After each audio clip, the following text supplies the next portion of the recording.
Hello friends, how are you. G K 2020 YouTube channel की NCERT video series में आप सभी दोस्तों का हार्दिक स्वागत है। आज के इस वीडियो में हम कक्षा 7 की एनसीईआरटी की टेक्स्ट बुक सामाजिक एवं राजनीतिक जीवन 2 और यह टेक्स्ट बुक में दूसरा अध्याय है स्वास्थ्य में सरकार की भूमिका, और पूरे अध्याय में स्वास्थ्य को लेकर बात की गई है। और आज की इस वीडियो में पेज नंबर 25 से 28 पर जो इंफॉर्मेशन दी है उनको बेस बनाते हुए हमने यह वीडियो तैयार किया है। तो वीडियो में लास्ट तक बने रहिए। लास्ट में कमेंट सेक्शन में जरूर बताना कि आपको यह वीडियो कैसा लगा। और यह अध्याय पढ़ने के बाद स्वास्थ्य को लेकर हमारे भारत देश में जो परिस्थिति है, जो स्थिति बनी हुई है, उनके बारे में आपको पूरी जानकारी मिल जाएगी। चलिए स्टार्ट करते हैं।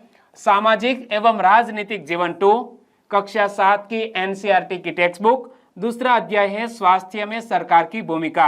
और दोस्तों, यह अध्याय में मैंने आपको बताया था कि संविधान के कौन से अनुच्छेद में, कौन से भाग में यह प्रावधान किया गया है कि स्वास्थ्य को लेकर सरकार लोगों के लिए योजनाएं लॉन्च करेगी। ओके, एक सरकारी अस्पताल में अपने बीमार बच्चे के साथ एक औरत को इमेज में आप देख सकते हैं। कल हमने सरकारी अस्पतालों के बारे में बात की थी, आज हम निजी अस्पतालों की बात करने वाले हैं। और यूनिसेफ के अनुसार हर साल 10 लाख बच्चे ऐसे संक्रमणों से मर जाते हैं जिन्हें रोक पाना संभव है। ऐसा संक्रमण जिसे रोक पाना संभव है, लेकिन फिर भी ऐसे संक्रमणों से एक साल में तकरीबन 10 लाख बच्चे मर जाते हैं। यह यूनिसेफ की रिपोर्ट है। तो यहाँ से एक क्वेश्चन बन सकता है कि इसकी एक रिपोर्ट के अनुसार हर साल 10 लाख बच्चे ऐसे संक्रमणों से मर जाते हैं जिन्हें रोक पाना संभव है। तो रोक पाना संभव हो ऐसे संक्रमणों से 10 लाख बच्चे मर जाते हैं। यह रिपोर्ट है यूनिसेफ की। सही आंसर है ऑप्शन बी। आगे बात करें तो किन किन अर्थों में सार्वजनिक स्वास्थ्य व्यवस्था सबके लिए उपलब्ध एक सेवा है। तो कुछ प्राथमिक स्वास्थ्य केंद्रों अथवा अस्पतालों की सूची बनाइए जो आपके घर के पास है। अपने अनुभव से अथवा उनमें से किसी एक में जाकर केंद्र चलाने वाले लोगों का और वहां दी जाने वाली सुविधाओं का पता लगाइए। यानी कि यहाँ बच्चे को एक एक्टिविटी करने को कहा गया है कि कुछ प्राथमिक स्वास्थ्य केंद्रों अथवा अस्पतालों की सूची बनाइए जो आपके घर के पास है। अपने अनुभव से अथवा उनमें से किसी एक में जाकर केंद्र चलाने वाले लोगों का और वहां दी जाने वाली सुविधाओं का पता लगाइए। आगे दोस्तों, निजी स्वास्थ्य सेवाओं की बात करें तो हमारे देश में कई तरह की निजी स्वास्थ्य सेवाएं पाई जाती है। बड़ी संख्या में डॉक्टर अपने निजी दवाखाने चलाते हैं। क्या हमारे भारत देश में कई तरह की निजी स्वास्थ्य सेवाएं पाई जाती है और बहुत से डॉक्टर अपने पर्सनल दवाखाने चलाते हैं, हॉस्पिटल चलाते हैं। ग्रामीण क्षेत्रों में पंजीकृत चिकित्सा व्यवसायी यानी कि आरएमपी मिल जाते हैं। शहरी क्षेत्रों में बड़ी संख्या में डॉक्टर हैं जिनमें से बहुत से विशेषज्ञ की सेवाएं प्रदान करते हैं। शहरी क्षेत्रों में डॉक्टर्स की संख्या अधिक है और बहुत से डॉक्टर एक्सपर्ट्स के रूप में कार्य करते हैं, अपनी सेवाएं प्रदान करते हैं। निजी रूप से चलाए जा रहे अस्पताल व नर्सिंग होम भी है और काफी संख्या में प्रयोगशालाएं मतलब लेबोरेटरीज है जो परीक्षण करती है व विशिष्ट सुविधाएं उपलब्ध कराती है, जैसा कि एक्सरे, अल्ट्रासाउंड आदि। और ऐसी दुकानें भी है जहां से हम दवाइयां खरीद सकते हैं। क्या ऐसे मेडिकल स्टोर्स भी है जहां से हम दवाइयां खरीदते हैं। जैसा कि इनके नाम से ज्ञात होता है, निजी स्वास्थ्य सेवाओं पर सरकार का स्वामित्व अथवा नियंत्रण नहीं होता। क्या निजी स्वास्थ्य सेवाओं पर सरकार का स्वामित्व अथवा नियंत्रण नहीं होता। सार्वजनिक स्वास्थ्य सेवाओं के विपरीत इन निजी स्वास्थ्य संस्थाओं में मरीजों को हर सेवा के लिए बहुत धन व्यय करना पड़ता है। क्या यह निजी स्वास्थ्य संस्थाओं में मरीजों को हर सेवा के लिए बहुत धन व्यय करना पड़ता है। आज निजी स्वास्थ्य सेवाएं चारों ओर दिखाई देती है। अब तो बड़ी बड़ी कंपनियां अस्पताल भी चलाती है। कुछ कंपनियां दवाइयों को बनाने और बेचने में भी लगी है। तो शहरों के कोने कोने में दवाइयों की दुकानें देखी जा सकती है। क्या आज पूरे भारत देश में देखें तो शहर के कोने कोने में आपको मेडिकल स्टोर मिल जाएंगे और बहुत सी बड़ी बड़ी कंपनियां जो अपने प्राइवेट हॉस्पिटल भी चलाती है, तो मैं आपसे पूछना चाहूँगा कि रिलायंस जैसी बड़ी कंपनी क्या बंबई में अपना कोई बड़ा अस्पताल चलाती है? यदि हाँ, तो यह अस्पताल का नाम क्या है? नीचे कमेंट सेक्शन में जरूर बताना। दिल्ली के एक प्रमुख निजी अस्पताल में ऑपरेशन के बाद मरीजों की देखभाल का कमरा, इमेज में आप देख सकते हैं, यह एक निजी अस्पताल है, दिल्ली का है। और ऑपरेशन के बाद यहाँ एक देख सकते हैं कि एक व्यक्ति यह ऑपरेशन वाले मरीज को यहाँ देख रहा है, सामने ही खड़ा है। स्वास्थ्य सेवा और समानता, क्या सबके लिए पर्याप्त स्वास्थ्य सेवाएं वर्तमान में हमारे भारत देश में उपलब्ध है? यह एक क्वेश्चन है कि हम भारत में ऐसी स्थिति का सामना कर रहे हैं जहां निजी सेवाएं तो बढ़ रही है परंतु सार्वजनिक नहीं। ऐसी दशा में लोगों को मुख्यतः निजी सेवाएं ही उपलब्ध हो पाती है। वर्तमान में क्या स्थिति है कि हमारे भारत देश में निजी सेवाएं तो बढ़ रही है लेकिन सार्वजनिक नहीं। ऐसी दशा में लोगों को मुख्यतः निजी सेवाएं ही उपलब्ध हो पाती है और ये शहरी क्षेत्रों में केंद्रित है। इन सेवाओं का मूल्य भी अपेक्षाकृत अधिक रहता है।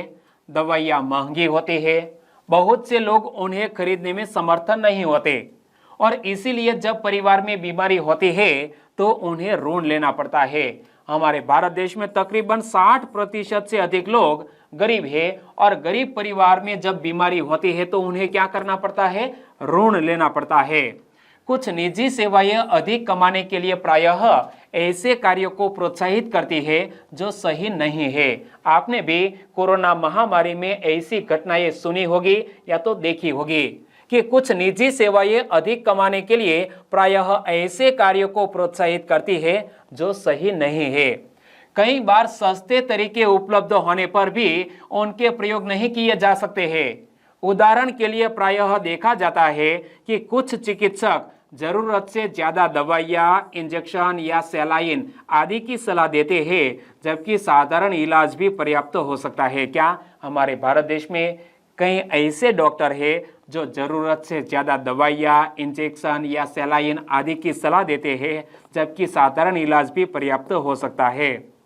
आपके घर के पास कौन सी निजी स्वास्थ्य सेवाएं उपलब्ध है? आप पता लगाइए कि आपके घर के पास कौन सी निजी स्वास्थ्य सेवाएं उपलब्ध है, उन्हें चलाने वाले लोगों और वहां दी जाने वाली सुविधाओं का पता लगाइए कि क्या ज़्यादा पैसा तो नहीं लिया जाता ना। भारतीय आयुर्विज्ञान परिषद का आयुर्विज्ञान नैतिक संहिता क्या कहता है कि जहां तक संभव हो प्रत्येक चिकित्सक को औषधों के जेनरिक नाम ही उपचार पर्ची में लिखने चाहिए और सुनिश्चित करना चाहिए कि यह युक्तियुक्त और उपयुक्त रूप में हो। क्या हमारा भारतीय आयुर्विज्ञान परिषद का आयुर्विज्ञान नैतिक संहिता क्या कहता है कि जहां तक संभव हो प्रत्येक डॉक्टर को औषधों के जेनरिक नाम ही उपचार पर्ची में लिखने चाहिए और यह सुनिश्चित करना चाहिए कि यह युक्तियुक्त और उपयुक्त रूप में हो। स्वास्थ्य सेवा को और अधिक किफायती कैसे बनाया जा सकता है, इस विषय पर आपके दोस्तों के साथ, अपने टीचर के साथ चर्चा कीजिए कि स्वास्थ्य सेवा को और अधिक किफायती कैसे बनाया जा सकता है। तथ्य यह है कि जनसंख्या में 20% लोग ही बीमारी के दौरान आवश्यक दवाइयों को खरीदने में सक्षम होते हैं। क्या जनसंख्या के तकरीबन 20% लोग ही बीमारी के दौरान आवश्यक दवाइयों को खरीदने में सक्षम होते हैं? वे लोग भी जिन्हें हम गरीब नहीं समझते, दवा संबंधी खर्चों को उठाने में कठिनाइयों का अनुभव करते हैं। हमारे भारत देश में तकरीबन 20% लोग ही ऐसे हैं जो बीमारियों के दौरान आवश्यक दवाइयों को खरीदने में सक्षम है। मतलब यह हुआ कि 80% लोग दवाइयों को खरीदने में सक्षम नहीं है।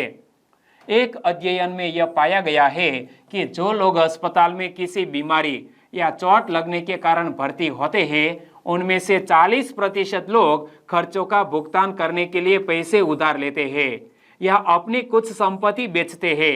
एक और अध्ययन के आधार पर यह तथ्य सामने आया है कि जो लोग अस्पताल में किसी बीमारी या चोट लगने के कारण भर्ती होते हैं उनमें से 40% लोग खर्चों का भुगतान करने के लिए पैसे उधार लेते हैं या अपनी कुछ संपत्ति बेच देते हैं। गरीब लोगों के लिए परिवार में हर बीमारी चिंता और मुसीबत का कारण बन जाती है। इससे भी बड़ी बात यह है कि ऐसी स्थिति बार बार आती है क्योंकि गरीब लोग पहले ही पोषण की कमी का शिकार होते हैं। ये परिवार उतना भोजन नहीं खाते जितना उन्हें खाना चाहिए, यानी कि कुपोषण की वजह से यह गरीब परिवार के लोगों में बीमारियां भी बार बार आती है। देखो, गरीब लोगों के लिए परिवार में हर बीमारी चिंता और मुसीबत का कारण बन जाती है। इससे भी बड़ी बात यह है कि ऐसी स्थिति बार बार आती है क्योंकि गरीब लोग पहले ही पोषण की कमी का शिकार होते हैं और ये परिवार उतना भोजन नहीं खाते जितना उन्हें खाना चाहिए। उन्हें जीवन की आधारभूत आवश्यकताएं जैसा कि पीने का पानी, घर के लिए पर्याप्त जगह, साफ वातावरण तक उपलब्ध नहीं हो पाता है। इसीलिए उनके बीमार पड़ने की संभावना अधिक रहती है। क्या गरीब लोगों के बीमार पड़ने की संभावना अधिक क्यों रहती है? 3 कारण है। एक तो पीने का स्वच्छ पानी नहीं मिलता, दूसरा कारण है घर के लिए पर्याप्त जगह नहीं है, इसीलिए वो झोपड़पट्टी में निवास करते हैं, और तीसरा कारण है साफ वातावरण भी उपलब्ध नहीं होता। यह 3 कारणों से गरीब लोगों के बीमार पड़ने की संभावना अधिक रहती है और बीमारी पर होने वाले खर्चे से उनकी हालत और खराब हो जाती है क्योंकि पास पैसे तो है नहीं। कभी कभी केवल पैसा ही लोगों के बेहतर इलाज में बाधक नहीं होता। उदाहरण के लिए, महिलाओं को तुरंत इलाज के लिए डॉक्टर के पास नहीं ले जाया जाता है।